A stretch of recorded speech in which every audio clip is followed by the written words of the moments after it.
SSGM CBSE school runs by Sri Sahajanand Gurukul Mankwa heartily welcomes you to online education.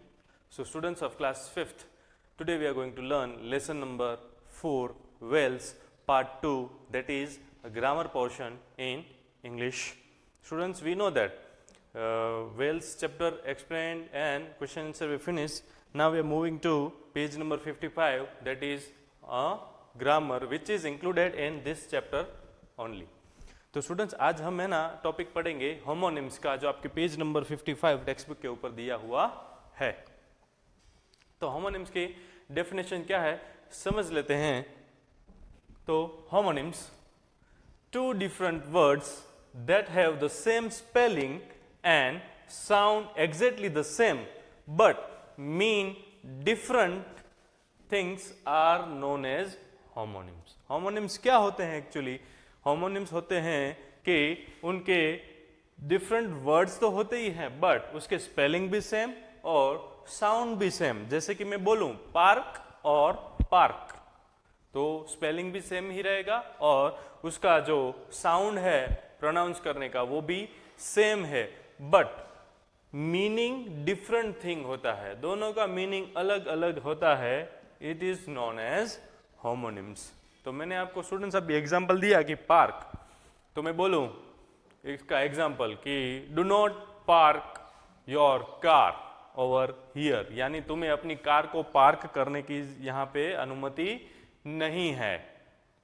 और वही park से लेके मैं एक और सेंटेंस बनाऊं और बोलूं तो I am going to visit park, यानी मैं पार्क यानी कि एक गार्डन में विजिट करने के लिए जा रहा हूं.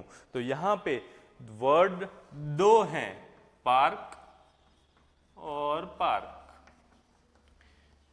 साउंड भी सेम ही होते हैं बट जहां भी हमने उसको यूज किया at that point of time in दोनों के मीनिंग जो है वह चेंज हो गए हैं, इसलिए इसको बोलेंगे होमोनिम्स. भले ही उसके स्पेलिंग सेम हो, उसका साउंड भी सेम हो, बट उसके meaning at the time different होगा, इसलिए उसको बोलेंगे होमोनिम्स. तो students, before we proceed to exercise of this given homonyms, before that you write this definition in your English notebook. Okay students, ये definition complete करने के बाद अभी हम आगे बढ़ते हैं होमोनिम्स की एक्सरसाइज की ओर.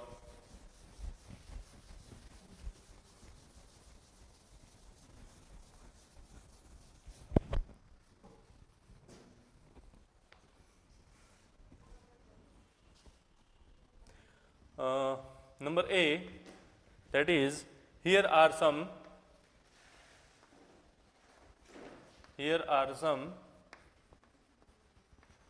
homonyms. The meaning of one word is given, of one word has given using right meaning of another one. Right meaning of another one. जो आपको एक का मीनिंग दिया हुआ है, दूसरा आपको लिखना है. तो स्टूडेंट्स, अभी यहाँ पे मैं आपको due to very lack of space, तो क्वेश्चन नंबर 1 में आपको जहां पे ब्लैंक दिया है, जहां जहां आपको ब्लैंक्स दिए हैं वहां वही मैं लिखूंगा. Remaining you have to write from given text book. आपके पास जो टेक्स्ट बुक है उसमें से ही दोनों आपको पॉइंट लिखने हैं. एक मैं आपको समझा रहा हूं. Remaining you have to write. Number one है PARK, पार्क, और फिर डैश है. नंबर 1 पार्क है, उसके नीचे ही दूसरा एक वर्ड लिखा है सेम PARK, पार्क, और यहां पे लिखा है stop and leave a car at a place. एक कार का मतलब पार्क का मतलब होता है स्टॉप, यानी कि कोई भी एक ऐसी जगह पर हम अपनी कार को स्टॉप करते हैं और वहां पार्क करके छोड़कर चले जाते हैं, उसको बोलते हैं पार्क। और दूसरे पार्क का जो मीनिंग है वो मैं आपको यहीं पे यहाँ पे लिखा हूंगा। A large public garden, a large public garden in a town.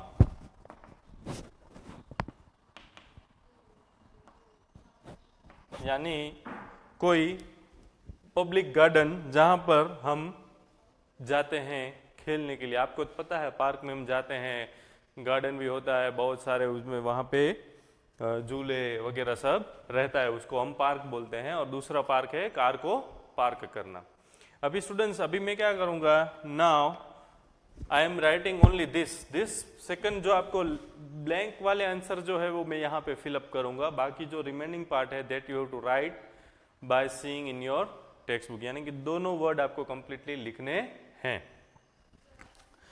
Number 2 is fine है, नंबर 2 यहाँ पे फाइन है, और दूसरा भी वर्ड है फाइन। तो यहाँ पे हमें ब्लैंक दिया हुआ है, ऊपर लिखा हुआ है that remaining part you have to write by your own. और यहाँ पे फाइन में लिख रहा हूं a sum of money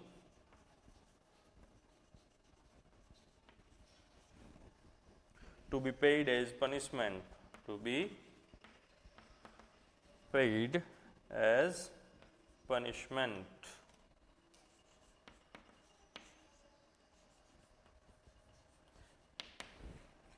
punishment के तौर पे जो फाइन, हम किसी को पूछते हैं हाउ आर यू, तो वो बोलेगा आई एम फाइन, तो इसका भी वर्ड मतलब I am very well.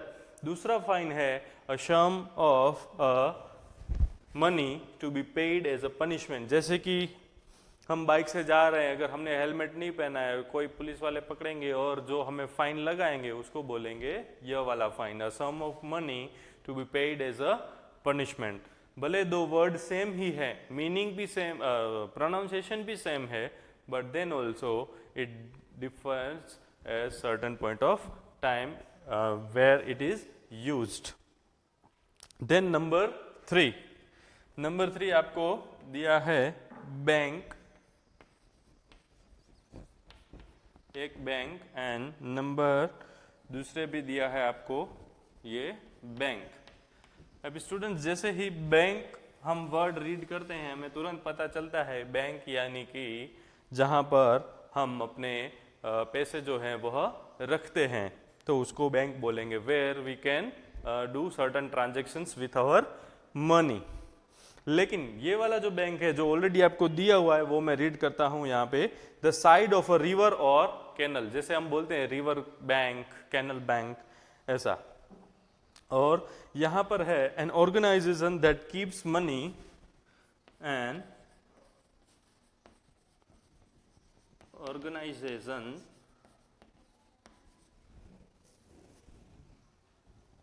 That keeps money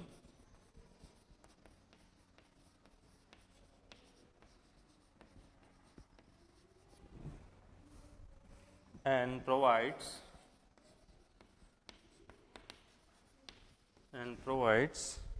other financial services, provides other financial services। तो यहाँ पर हमने आंसर 3 कंप्लीट किए हैं, अभी और 3 बाकी है। तो स्टूडेंट्स देखो, यहाँ पे मैंने आपको दोनों लिख के दिए हैं, blank as well as question वाला। तो यहाँ पे मैंने लिख के नहीं दिया है, तो that you have to write by seeing in your text book. Text book में देख के ये दोनों के क्वेश्चन जो दिए हुए हैं फाइन और बैंक के आगे, वो आपको लिखने हैं। Now we are moving to number 4।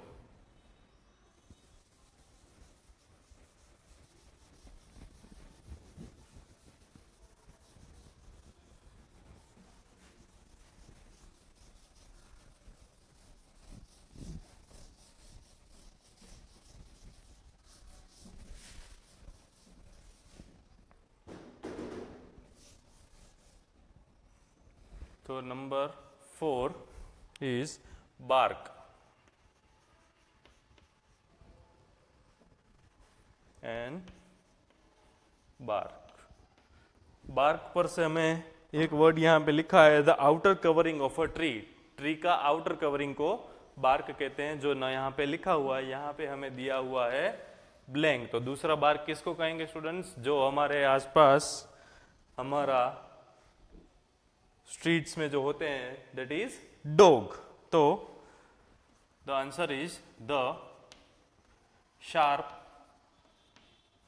Cry of dogs.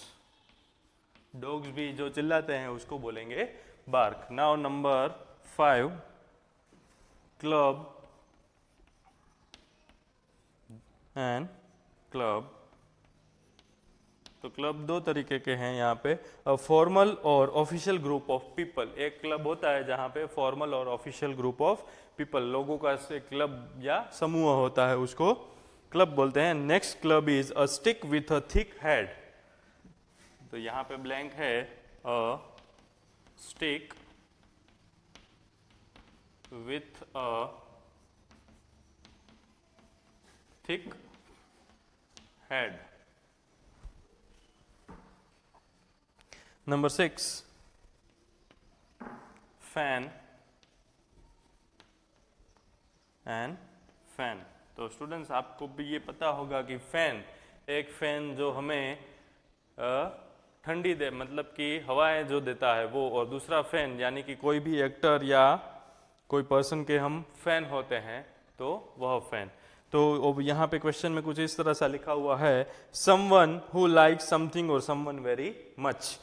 तो क्वेश्चन यहाँ पे लिखा है, दूसरे फैन का जो आंसर है वो मैं ब्लैंक में लिख रहा हूं।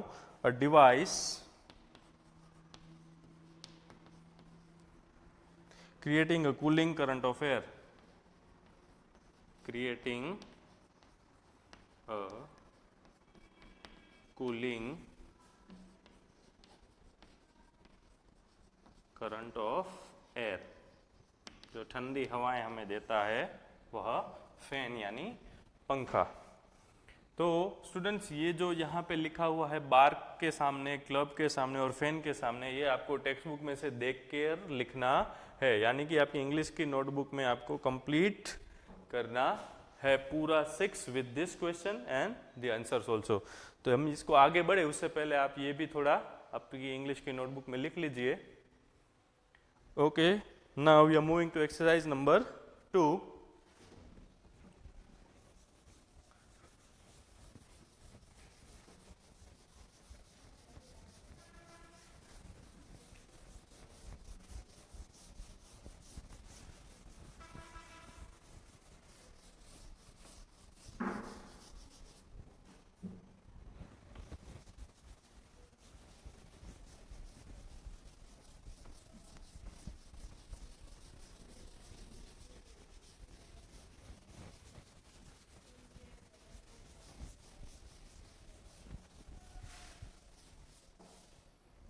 अब आगे बढ़ते हैं एक्सरसाइज नंबर 2 की ओर। Choose the correct words.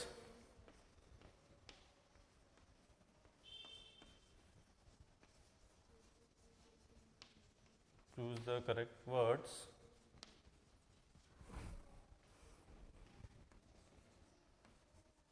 From exercise A. जो आपकी इससे अगली वाली जो एक्सरसाइज की थी उसमें से करेक्ट वर्ड चूज करके इसमें फिल इन द ब्लैंक्स करने हैं। From exercise A to complete the sentences.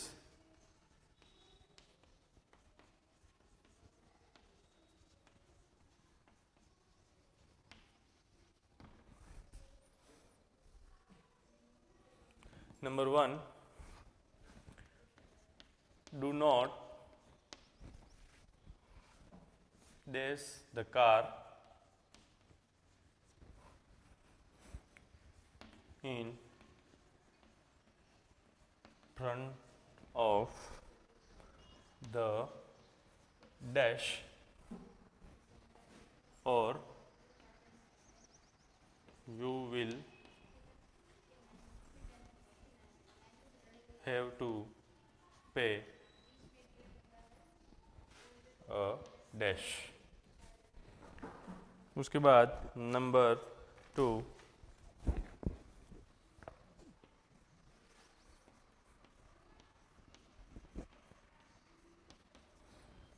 the dogs dash scared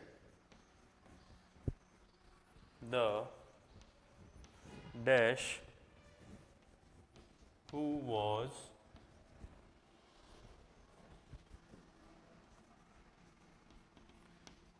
waiting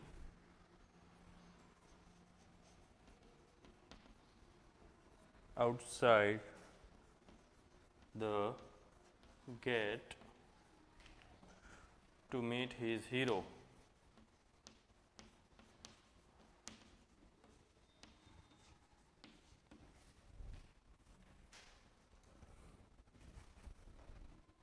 Number 3, the dash of the tree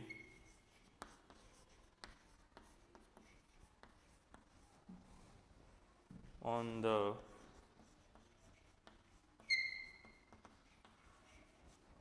river dash is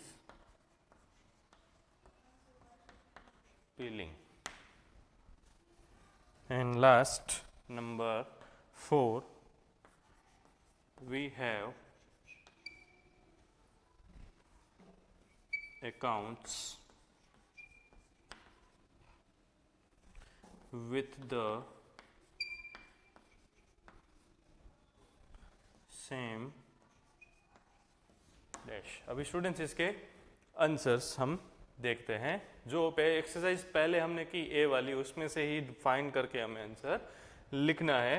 तो number 1 is do not dash the car in front of the dash और you will have to पे dash.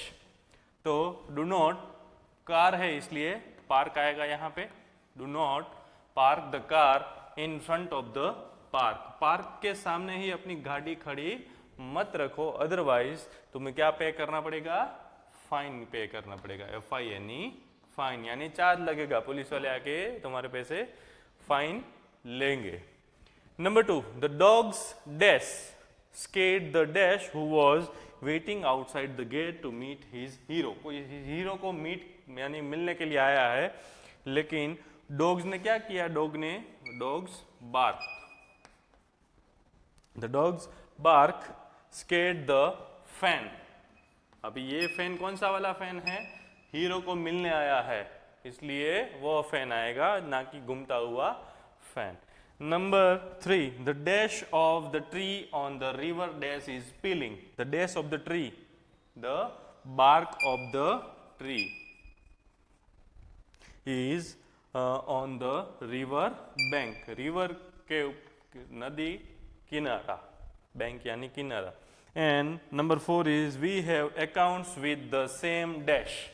Accounts की बात आई है तो हमारे सभी accounts किस में है? एक ही बैंक में हैं. यानी यहाँ पर जो बैंक होती है हमारे विलेज में या गांव में या शहरों में, वो बैंक यहाँ पे अकाउंट्स है तो उसकी बात होती है. अभी स्टूडेंट्स यहाँ पर ये जो सेशन होता है वो फिनिश. अभी होमवर्क में आपके लिए है exercise number C, which is given on before we proceed to that, first write this in your English notebook with answers. Okay.